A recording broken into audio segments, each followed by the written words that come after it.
যাই হোক, নমস্কার, welcome back to a new blog. কেমন আছেন সবাই?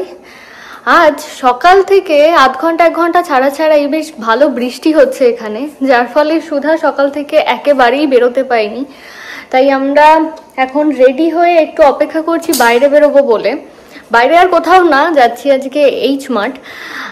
তো সুধার পার্কের পরিবর্তে ওকে আমরা বাজার নিয়ে যাচ্ছি। আমি সুধা দুজনেই রেডি হয়ে গেছি এখন। সুধার বাবা অফিস থেকে ফেরার জন্য অপেক্ষা করছি আমরা। অফিস থেকে ফিরে এলেই আমরা চটপট বেরিয়ে পড়বো।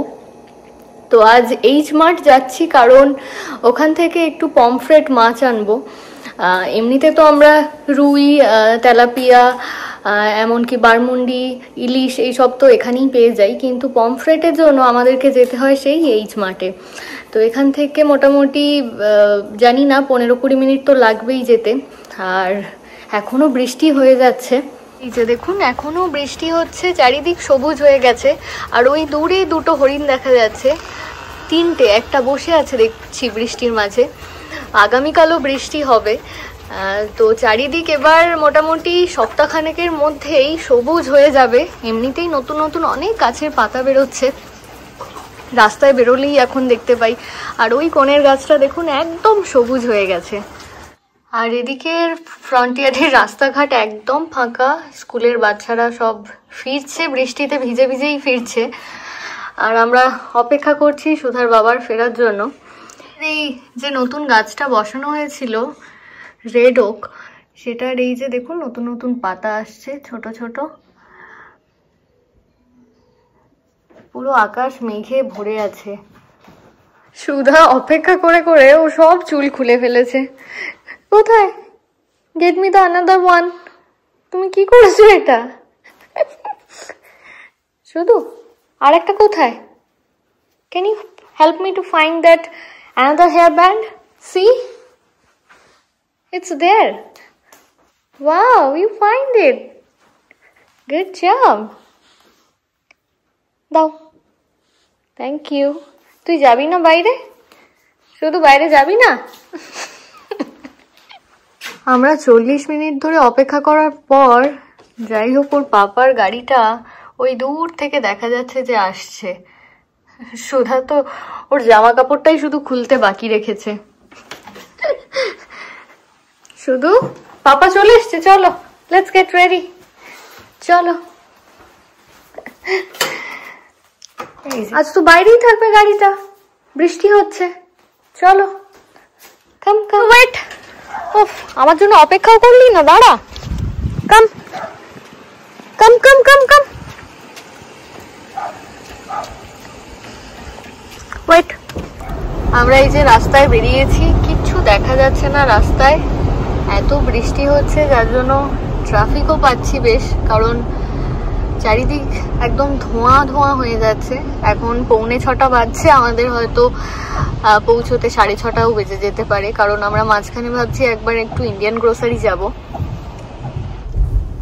অফিস থেকে ফিরতে সুধার বাবার একটু দেরি হচ্ছিল বলে আমি ভাবছিলাম এত কেন দেরি হচ্ছে, কিন্তু এখন রাস্তায় বেরিয়ে বুঝতে পারছি যে কি হারে ট্রাফিক, এখন দেরি হওয়াই স্বাভাবিক।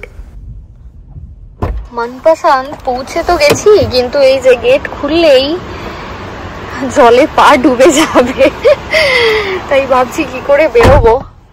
এদিকে আমরা বেরোতে পারছি না, আর সুধা এদিকে বসে বসে বেরোনোর জন্য অপেক্ষা। শুধু ওয়েট, তাই ছাতা আছে, তাই অপেক্ষা না করে আমি দৌড়ে এখান থেকে বেরিয়ে যাই। আমি দৌড়ে পৌঁছে গেছি আর শুধুকে নিয়ে আসছে। সুধা আর ওর বাবা দুজনে একটা ছাতা নিয়ে কাড়াকাড়ি করতে করতে ফাইনালি মনপসন্দের মধ্যে এসে পৌঁছেছে, আর আমরা বাজার করতে শুরু করেছি। এখান থেকে যেমন কিছু কাঁচা সবজি বাজার করছি, কুমড়ো, ফুলকপি, লাউ, আর দেখুন একটাই উচ্ছে নিয়েছি, কারণ উচ্ছে গাছ বসাবো বলে কয়েকটা দানা আমি রেখেছিলাম, কিন্তু কোথায় রেখেছি আর খুঁজে পাচ্ছি না, তাই এখান থেকে একটা পাকা উচ্ছে কিনেছি শুধুমাত্র দানার জন্য। আর নিয়েছি পেঁয়াজ।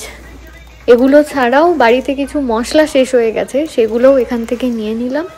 নিয়ে দোকানে ঢোকার আগে জানেন তো খুব সুন্দর গরম সিঙ্গারা ভাজার গন্ধ পাচ্ছিলাম, এরকম বৃষ্টির মধ্যে গরম তেলে ভাজার গন্ধ পেলে মনে হয় কখন গিয়ে একটা কামড় বসাবো। তাই বাজার করেই আমরা সিঙ্গারা কিনতে চলে এসেছি। বাজার করে গরম গরম সিঙ্গারা নিয়ে আমরা এখন গাড়িতে বসে আছি। বাইরে এখন দারুণ বৃষ্টি হচ্ছে, কথা বললে মানে আওয়াজ শোনা যাচ্ছে না, এতটাই বৃষ্টি হচ্ছে। আর এখান থেকে এইচ মার্ট 2-4 মিনিটের রাস্তা, খুব বেশি না। আমরা এখন গরম গরম সিঙ্গারা খেয়ে তারপর আমরা এইচ মার্টে যাব পমফ্রেট কিনতে। তো আমরা সুধার জন্যও নিয়েছি নন স্পাইসি অনিয়ন সমোসা, জানি না কিরকম খেতে হবে। তো সুধা একটা ওখান থেকে ললিপপ পেয়েছে, এখন ললিপপে ব্যস্ত আছে। শুধু তুমি কি খাচ্ছ ললিপপের সাথে? এটা তোমার এটা ভালো লেগেছে? আমি ললিপপ চাইনি তো তোমাকে। সিঙ্গারা ভালো লাগছে খেতে? এই যে আমরা এইচ মার্ট পৌঁছেছি। এখন বৃষ্টিটা যাই হোক একটু কমেছে, অল্প বৃষ্টি পড়ছে, তবে ছাতা না বার করলেও চলবে। আর ছাতা বার করলে সুধা নিয়ে এত কাটাকাটি করছে, তাই আমরা এমনি এলাম। এইচ মার্ট আসলে একটা এশিয়ান সুপার মার্কেট। এখানে বিভিন্ন ধরনের খাবার দাবার যেমন পাওয়া যায়, তার মধ্যে মাছের প্রচুর ভ্যারাইটি পাওয়া যায়। সামুদ্রিক মাছ থেকে শুরু করে কাঁকড়া, ঝিনুক, অক্টোপাস, আরও যে সমস্ত সামুদ্রিক জিনিস আর কি খেতে পারে মানুষ, সে সবই প্রায় এখানে পাওয়া যায়। এছাড়াও মিষ্টি জলের অনেক মাছও আছে এখানে। এই যে এখানে যেমন কাঁকড়া দেখা যাচ্ছে, এগুলো প্রত্যেকটা জ্যান্ত, আর প্রতি পাউন্ডে কাঁকড়ার দাম বলছে $8 করে। আমরা এখান থেকে নেব সিলভার পমফ্রেট। তো সিলভার পমফ্রেটের প্রতি পাউন্ডে দাম বলছে $14 করে। তো এখান থেকে আমরা 3টে নিলাম, আর প্রত্যেকটাই ওনারা পরিষ্কার করে ছাড়িয়ে দেবেন। এখানে দেখুন রুই মাছও আছে। রুই মাছের দাম প্রতি পাউন্ডে $6 করে। যদি রুপিজে কনভার্ট করি তাহলে হবে 450 গ্রাম রুই মাছের দাম 500 টাকা। আর এদিকে আছে মাথা ছাড়া চিংড়ি, সেগুলোর দাম প্রতি পাউন্ডে $8 করে। আর তার পাশেই আছে মাথা সমেত চিংড়ি, সেগুলো $7 করে প্রতি পাউন্ডে। You want a crab?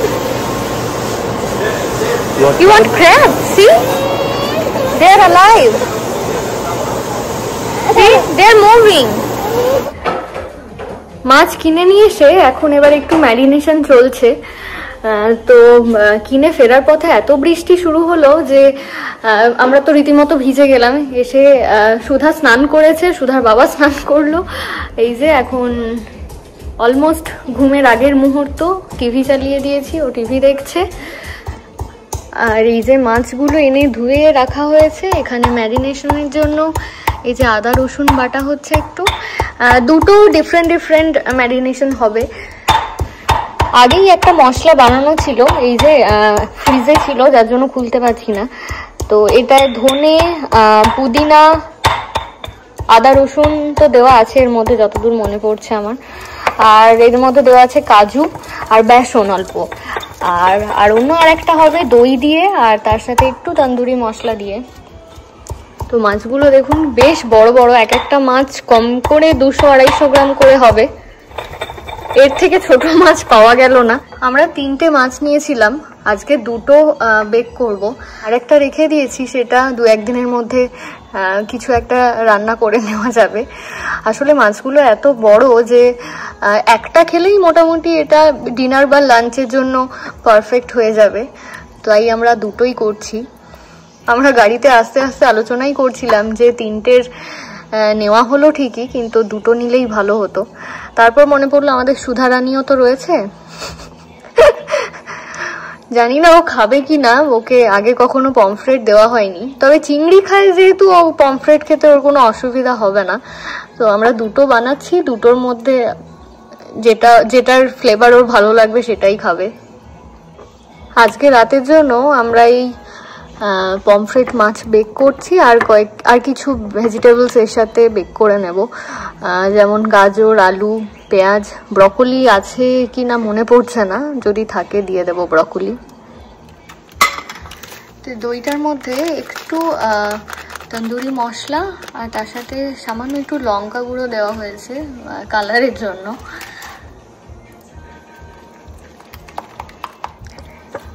এটা আমরা বেক করছি, কিন্তু আপনারা চাইলে দেশে তো খুব সুন্দর ছোট ছোট পমফ্রেট পাওয়া যায় ছোট সাইজের, সেগুলোও যদি এই মশলা দিয়ে মানে কড়ায় ভেজে খাওয়া হয় তাহলেও কিন্তু খুব সুন্দর লাগবে।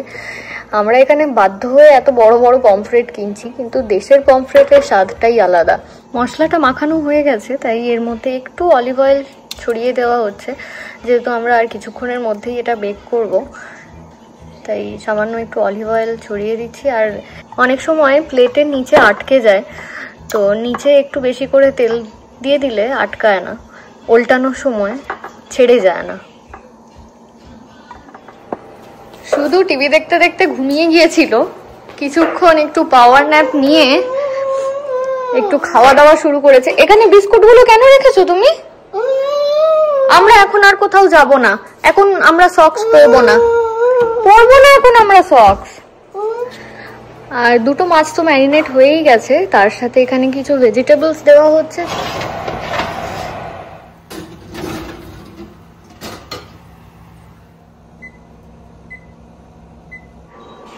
মাছ রেডি হোক বা না হোক, সুধা কিন্তু ডিনারের জন্য রেডি হয়ে গেছে, ও বসেও পড়েছে ডাইনিং এ। তো আমাদের ভেজিটেবলসটা হয়ে গেছে খুব তাড়াতাড়ি, কিন্তু মাছটা এখনো একটু সময় লাগবে। প্রায় আধ ঘন্টা মতো মাছটা বেক হয়ে গেছে। মাছটা বেক হওয়ার আগেই আমি সুধাকে ডিনারে বসালাম, কারণ ওর আর ধৈর্য ওর ধরতে পারছে না। তাই আপাতত এই যে কিছু এই সবজি আর একটু পাস্তা দিয়েই শুরু করছি আমি। তারপর ওর খেতে খেতে মোটামুটি মাছটা বেক হয়ে যাবে, তখন ওকে দেওয়া হবে। শুধু কেন, what do you want? Fishy? No, তুমি এনো সুইট পটেটো, এটা একটু নাও, নিয়ে নাও। হ্যাঁ, এই যে মাছ বেক হয়ে গেছে, কিন্তু এই ট্রে গুলো দেখে আমার সত্যি কান্না পাচ্ছে। খেতে তো ভালো লাগবে, কিন্তু তারপরের কাজটা, সুধা বসে থেকে থেকে বোর হয়ে গেল, ওর এসব আর খেতে ভালো লাগছে না, ও মাছের জন্যই অপেক্ষা করে আছে এতক্ষণ থেকে। তো যাই হোক, আমাদের ডিনার তো রেডি হয়ে গেছে, এবার আমরা বসে যাব। কিন্তু আমার মনটা পড়ে আছে না ওই দুটো প্লেটে পড়ে রয়েছে, মনে হচ্ছে যে মানে খাওয়াটাও আমি মন দিয়ে করতে পারবো না। তো ওটা আমার মনে হয় ওভারনাইট বেকিং সোডা আর লেবু দিয়ে আমায় ভিজিয়ে রাখতে হবে, তবে আমি ওটা পরিষ্কার করে তুলতে পারবো, নইলে সম্ভব নয় ডিশ ওয়াশারে। তাহলে চলুন আজকের ব্লগটা এখানেই শেষ করছি, দেখা হচ্ছে আবারও খুব শিগগির পরের ব্লগে। আপনারা সবাই খুব খুব ভালো থাকুন, সুস্থ থাকুন। নমস্কার, শুভরাত্রি।